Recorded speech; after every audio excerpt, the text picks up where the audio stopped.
Alright, good morning, ladies and gentlemen. We've got 13 minutes to get home. I think we can do it. I feel very strongly about getting home today. Because I fucking hate work. Fucking hate work. Hate work, and it pisses me off. Pisses me off. This time. I fucking hate this place. Leaving work, fucking hating work, hating work, hating work. I hate work. I hate work. I hate work, hate work. Yeah, I just hate work. So, yeah, fuck work.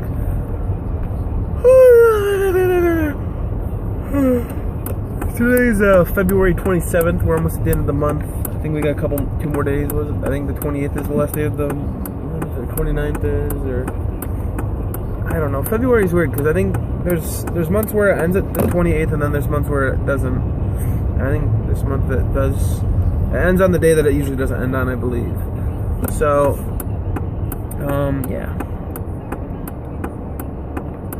Pretty much, I want to entitle this video, aside from fuck work, probably the video before I beat Fire Emblem Conquest, because I feel like I'm at the end of the game. I feel like I should be able to have it beat by the next Frazzlog. It all depends on what I do today or whatever. I'm on chapter 19 right now. I'm at the point in the story where basically some kidnappings take place. Not to go too heavy into spoils, but some kidnapping happens. Not kidnapping, but I guess imprisonment, I guess is the best way to describe it. And we basically gotta break somebody out of prison. So I'm at that point in the story right now. I don't know how close that is to the end. I believe I looked it up at it's about 24 chapters long or something like that. Birthright is about 28 or something from what I understand. So they're pretty similar in length. I think that it's hard to say if that's about right in length, because the last Fire Emblem game I beat was Awakening, and that was a while ago. I can't remember. My main problem that I have with these games is I always forget certain aspects of them. I can't remember. In most Fire Emblem games, I feel like usually once you start getting all of your classes up into their second class, I usually feel like right around there is where the game ends. But I can't. Oh fuck! I thought I lost my wallet. I can't remember where Awakening ended. I can't remember if I feel like some games you get up into your second class and you level up pretty fast. Like, you get a lot higher second class people than in some of the other games where, like, I remember in the first Fire Emblem game, I got my people into their second class, but, like, I don't remember leveling them up for jack shit. Once I did get them up into the second class, that's how long it took you to get up to second class, and that's how slow it was leveling up. I believe in Fire Emblem for the GameCube, I remember I got a lot of those guys up really high in their second classes. Awakening, though, I feel like was really short. I remember beating that game really, really fast. So I'm trying to think if Awakening was that long or not. But basically where I'm at in the game right now is I've got maybe 3 characters that are on their second class right now. Yeah, I think so. No, yeah, I got my main character. I leveled her up to a Nord Noble or whatever. She can do magic now on top of swords. And then I leveled up Elise, which is one of your sisters. She's like the healing class. She was a troubadour. Now she is a tactician, I believe. She's on a horse, so she has good movement. But she also can use healing magic, and now she can use offensive magic. So spells spell books and staffs. So she's leveling up pretty good. And holy shit, I gave her a D rank spell. I think it's just Fireball or whatever, fire. I gave her fire, and I leveled it up to +2. And she's dealing, I think the last fight I went into, she dealt, like, I think it was 29 damage, or it was 29 or 31. It was like 1 away from 30, and I was thinking, like, holy shit, like, there goes the enemy in 1 hit. Like, fuck, that guy got blown up right there. But pretty much where I'm at right now, most of my characters are all about level 18-ish area, between 14 and 18. They're all getting pretty close to the level cap. My butler character, Jacob, he's at level 25 or something like that. And then the dancer, she's up at level 18 or 19. I believe those classes specifically level up to level 40, so I don't have to worry about leveling them up. The only thing, okay, so I had a revelation with Conquest. I looked up some stuff because I was thinking, like, one of my buddies at work, he said that when he's on the main menu, he can scout out. There's a scout option. It can scout out the map, and you can find like random battles to do, which will obviously give you experience, items, loot, money, whatever.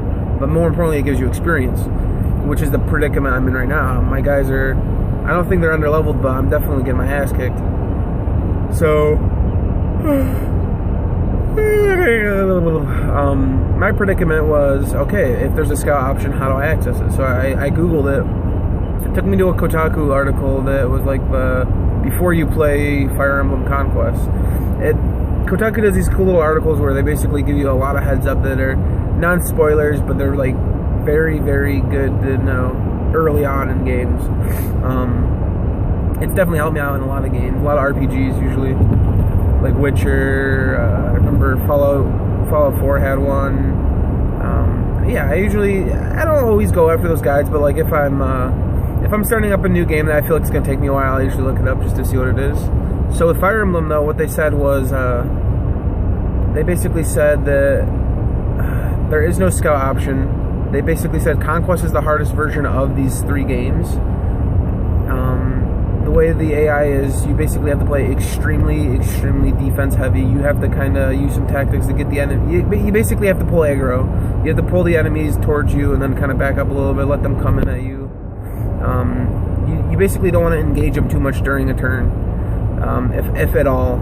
The best way to play it is basically get your guys in position near the enemies.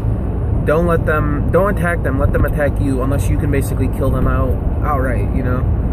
Basically, what happens is, let's say you attack like an archer guy. You know, you go up on an archer guy, you attack him. If he survives, he's gonna go back and he's gonna fucking shoot you. And then your turn will go around, and usually, let's say you attack him again and you miss, then he's gonna fucking kill you. Pretty much, you have to kill enemies within that turn, or you're fucked. It's tricky shit. It's very tricky shit, and it does force you to play a little more carefully and strategically and shit. But yeah, I was just looking up all these things about Conquest, and they say, like, basically, you know, contemplate playing on bitch mode. Bitch mode, aka Phoenix mode, is there for a reason. They basically say play Birthright first, then play Conquest, because Conquest is a lot harder. It's gonna take a lot longer to beat, and so on. Yeah. So apparently I picked the hardest one to go with, which I'm not complaining. I don't mind the group of characters that I have. Like, honestly, I think the Birthright characters look a little more goofier than the Nor people here, the Hoshidos. Yeah, like the Nor people, like Leo looks like a fucking king. Camilla, aka BB, she loves it. Who else do I like? I like a lot of my characters. They're all pretty cool. I mean, I've seen some of the Hoshido people. They look pretty cool too, and all that. But I'm curious about Revelations though, because is that all of the characters become playable at that point, or is it still just limited to a couple? Or I don't know. When is I literally have not looked up anything about these games. Anything that I hear is it basically face value, like what I've heard from people in my area or from people on Instagram. I haven't really looked up any YouTube. I haven't looked up much on Facebook. Yeah, that's basically where I'm at right now. I did see a picture of this guy had Ike in his party, but I think how he did that was through the amiibo. I'm not 100%. I think that's how he did it though. He made like a nice Brawl reference. He said like, man, I could go for a Brawl right now. Pretty goofy. Little shout out to Smash Brothers Brawl. It's pretty good. We are almost home. What are we at? 8 minutes? 9 minutes? 9 minutes. Okay, yeah. It's about a 10-minute drive. Fuck yeah. Wrong situation. Someone's walking their dog. God damn. That girl is running her dog in the snow. What the fuck? Baby, won't bond you, and the moon is still out. Oh, wrong situation. Wow, down, you guys like that song? Alright, fuck yeah. Pulling into the homestead. I've been at work for 9 hours, a little over 9 hours. Alright, yeah, no, yeah. 10 and a half hours. 10 hours and 40 minutes. I got to work at 9 o'clock last night. It is 6:46 in the morning. Yeah. No, all I gotta say, man, is just... I mean, at the end of the day, the only person I can really hate is corporate, because corporate doesn't allow overtime, and overtime would resolve everything. And because I can't get overtime, I'm fucked. Does that look grainy all of a sudden? My video looks kind of grainy. Alright, goodbye people of the internet. This is the end of the video. I fucking love this camera though, dude. This is some HD stuff. Alright, let's use the retina scanner. Wait, is it up there? Okay, it's up there. Okay.